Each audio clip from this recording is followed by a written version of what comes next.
Hi guys, welcome to Rootstem, and in today's video we're going to be looking at doing this very simple plasma glow.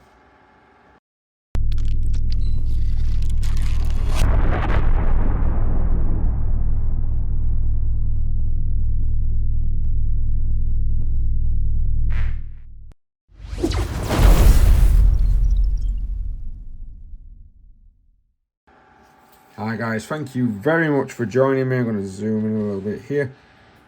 In today's video we're going to be having a look at a airbrush slash dry brush tutorial on how to get this very simple plasma glow going using just a collection of blues, whites and of course some gloss varnish. This of course is not a finished piece because of course I need to put a transfer in the middle of that. This is going on to one of the larger Titans I'm currently doing the commission for, but it's not that difficult to do, and it's quite a nice subtle colour. And of course if you want to, all you need to do in this particular tutorial is to substitute the blue with whatever colour you're wanting to use and make sure that you're matching it with either a glaze or a contrast colour for the next part. So with that information passed down, as it were, let's go on to the next stage. So one of the first things we do when we're about ready to give ourselves a nice giant plasma glow, especially on this type of weapon, is to make sure that we prep the area. So this is an airbrush tutorial. If not, if you haven't got an airbrush, get a dry brush. Some old makeup dry brushes work very well. I've even actually got some ones here from, I think it's Green Stuff World. They do a really good dry brush as well. And of course you've always got Artist Opus. But if you're just wanting to have a bit of a mess around, they're an elite brush, if you get me. So sometimes it's better just to go for a bit of a lighter brush or a bit cheaper. I'm going to prep the area with some Game Air white. This is dead white from Vallejo. And we're going to be shoving that through the airbrush. We're going to be making sure we're not going to try and do the area, we're just concentrating on the piping work. I'm also going to be concentrating on these coils at the back and trying to get the nodular bit at the front as well.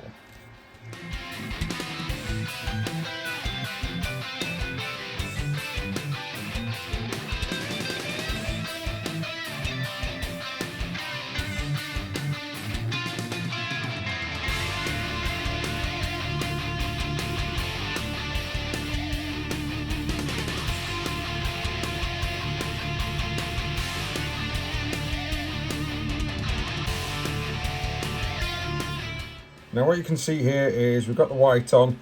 I've concentrated it more in the centre of the actual model itself. That is so that we can have more, shall we say, kind of a highlight towards the centre of the coils, as if it's sort of like highlighting or lighting up from the centre. I've now got some Alofian Blue. I'll just bring that into shot. There we are. And that's mixed with some of the white into my airbrush. We're now going to kind of, from a bit more of a distance, we're going to spray it on there. We're going to be using the pre-highlight that we've already done as our guide, and we're now, because I've tried to be as neat as I possibly can, now we're not going to be as neat. So we're just going to be a little bit more messy with this blue, and it's going to give us more of a shine.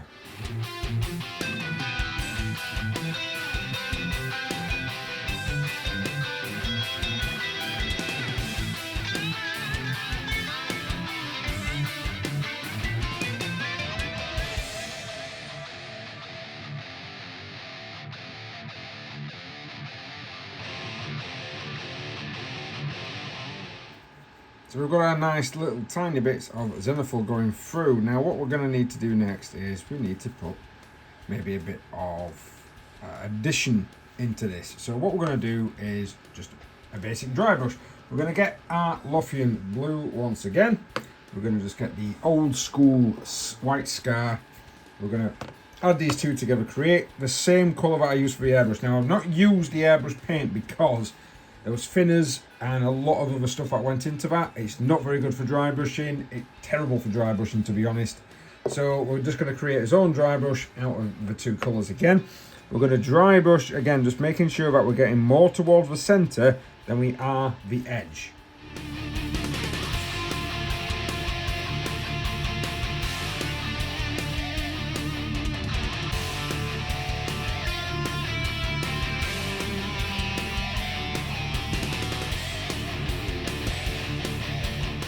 So I've got the little tiny bit. It doesn't show too much. We're just wanting it to just crest, sorry.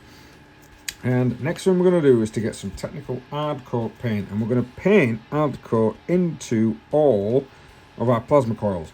Now the reason we're going to do that, we're not actually doing it because we're wanting a gloss finish. We do later on, but in this particular stage, what we're wanting is the build-up of a slippery layer. Because we're going to do something interesting with contrast/inks in a moment. So once your once your hard coat is dry, what we need is a Alofian Glaze and Alofian medium mix. Now if you don't have Alofian Glaze, because of course I believe it's a paint that is now discontinued, you can get away with Alofian Blue, because that kind of runs the same. If you are going to use Alofian Blue, though, I do recommend using the contrast medium, to thin it down rather than using the Alofian medium. Now I'm doing it on a wet palette because I definitely want it to be nice and runny. As you can see, that is nice and runny. It's barely sort of glazing that brush, and then we're going to run it onto here. Now this should now properly run into every single recess and leave very little on top. Now I know like people will say, well yeah, well contrast paint runs into the recesses. It does, but not the same as doing this method. This is a bit like pin washing, if you've ever heard of that. If you want to, you can always just wipe a bit of the top off. That will keep a lot of that dry brush and other work that we've done coming through. You do probably need to create quite a lot. As you can see, that is sitting in those recesses and it's giving us those coils. And there you go, a quick simple airbrush tutorial with a little bit of the old gloss paint and some running of inks and washers. Thank you very much for joining me on this particular escapade. I just wanted something that was quick, simple, and didn't have too much overshadowing glow everywhere. So this is quite a nice subtle glow, and it's quite easy to do. All you need to do is wait and just be a bit patient when it comes to the gloss part. So thank you very much for watching. If you do enjoy the content, please consider liking, sharing, subscribing, and all that good stuff you do on here to support your favorite content creators. And we'll see you next time.